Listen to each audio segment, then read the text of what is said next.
जय जिनेन्द्र। जीवन में तत्वों के ज्ञान का लाभ। तत्व अर्थात मौलिक वस्तु या तथ्य। जैसे आधुनिक विज्ञान में हाइड्रोजन, हेलियम, सोडियम, सिल्वर, पारा आदि 100 से भी अधिक तत्व है। इनके विशेष संयोजन से अनेक पदार्थ प्राप्त होते हैं। ऐसे ही जैन विज्ञान में सर्वज्ञ भगवंतों द्वारा 9 तत्वों का प्रतिपादन किया गया है। यह 9 तत्व है: जीव, अजीव, पाप, पुण्य, अश्रव, संवर, निर्जरा, बंध, मोक्ष। इन तत्वों में संसार का हर द्रव्य, हर पदार्थ आ गया है। तत्व और धर्म का परस्पर संबंध है। तत्वों का ज्ञान ना हो तो धर्म का सही आचरण नहीं किया जा सकता। 9 तत्वों का ज्ञान होना बहुत आवश्यक है, क्योंकि जीव, अजीव आदि तत्वों को जाने बिना हम अहिंसा धर्म का पालन कैसे कर सकते हैं।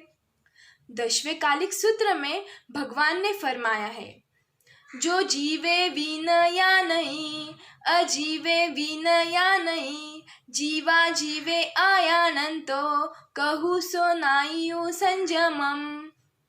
अर्थात जो जीव को भी नहीं जानता और अजीव को भी नहीं जानता, वह संयम का पालन कैसे कर सकता है। इसीलिए तत्वों को जानना जरूरी है।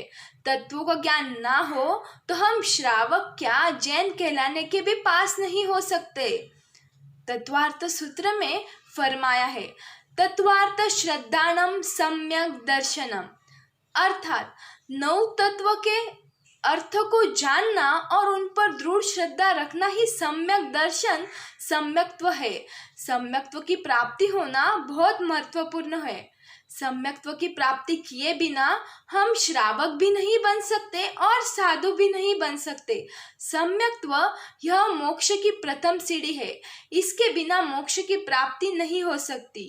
सम्यक्त्व यह आत्मा का अद्भुत गुण है।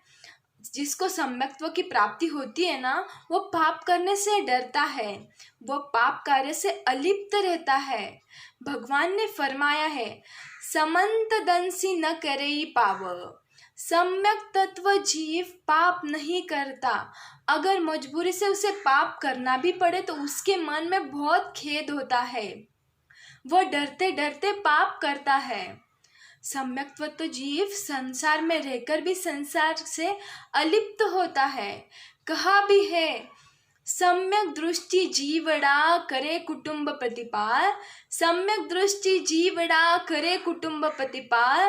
अंतर से न्यारो रहे जो धाय खिलावे बाल, जो धाय खिलावे बाल।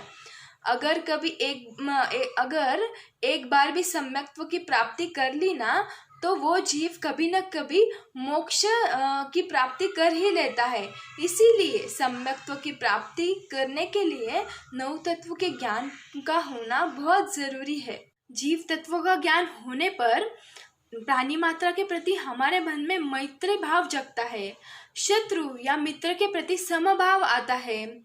किसी के प्रति मन में वैर नहीं होता। वचन से झूठ या किसी को हानि पहुंचाने वाले शब्द या बोल नहीं बोले जाते। अशुभ तत्व का सच्चा स्वरूप जान लेने पर प्रिय वस्तु के प्रति राग और अप्रिय वस्तु के प्रति द्वेष नहीं होता। प्रत्येक वस्तु और प्रत्येक घटना में समत्व भाव आता है। पुण्य तत्व की जानकारी हो तो पुण्य कार्य में प्रवृत्ति होती है।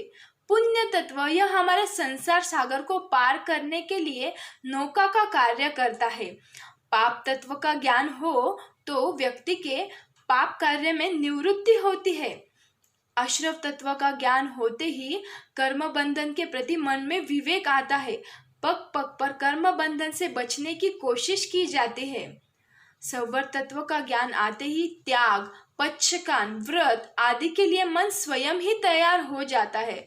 बंध तत्व को अच्छी तरह से जान लेने पर हमें आत्मा का भान होता है। यह अनंत शक्तिमान हमारी आत्मा कितने कर्मों के बंधन से जकड़ी हुई है।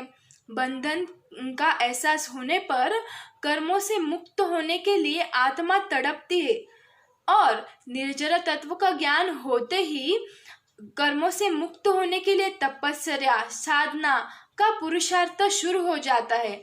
तब से मोक्ष की यात्रा शुरू हो जाती है। इस प्रकार नव तत्व के अर्थ को जानकर उस पर श्रद्धा रखने से सम्यक्त्व की प्राप्ति और सम्यक्त्व की प्राप्ति के बाद क्रमशः मोक्ष की यात्रा शुरू होती है। सम्यक्त्व जीव सुख में फूलता नहीं यानी अभिमान नहीं करता और दुख में घबराता नहीं। वह अपने दुख का दोष किसी और को नहीं देता, उसमें धैर्य आता है। जब तक सम्यक्त्व नहीं आता तब तक वह मिथ्यात्व के अंधकार में भटकता रहता है, लेकिन जब सम्यक्त्व आता है तब उसके प्रकाश से उसका आत्मकमल खिल उठता है। संकटों से भरे तूफान आने पर भी वह रास्ता नहीं भटकता। इसीलिए नव तत्व का ज्ञान जीवन में होना बहुत जरूरी है। धन्यवाद। मैं शुभांगी मुथा, आलंदी, पुणे से, उम्र 20 साल।